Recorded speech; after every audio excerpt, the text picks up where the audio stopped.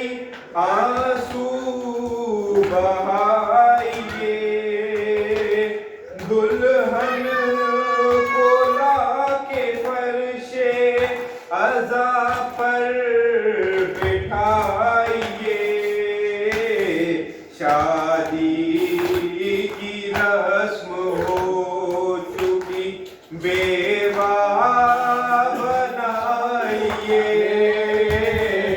شادی کی رسم ہو چکی بیوہ بنائیے فضا یہ کس کے مرنے کا پیغام لائی ہے مقتل سے لاش قاسم نوشاہی آئی ہے فرماتے تھے یہ شاہ غضب ہو گیا بہن پامال رن میں ہو گیا نوشاہ کا بدن اور ٹکڑے ٹکڑے ہو گیا بھیا کا گل بدن اور ٹکڑے ٹکڑے ہو گیا بھیا کا گل بدن قاسم کی لاش ہم نے ہوا میں اٹھائی ہے مقتل سے لاش قاسم نوشاہی آئی ہے جاوید کربلا کی یہ شادی عجیب تھی لمحوں میں جو خوشی تھی وہ غم میں بدل گئی شادی کوئی جہان میں ہوتی ہے جب کبھی شادی کوئی جہان میں ہوتی ہے جب کبھی ابن حسن کی یاد زمانے کو آئی ہے مقتل سے لاش قاسم نوشاہی آئی ہے وقاسم وویلا وقاسم وویلا وقاسم وویلا وقاسم وویلا مظلوم وویلا وقاسم وویلا بے قصا وویلا وقاسم وویلا وقاسم وویلا وقاسم وویلا وقاسم وویلا وقاسم وویلا وقاسم وویلا وقاسم وویلا وویلا وویلا وویلا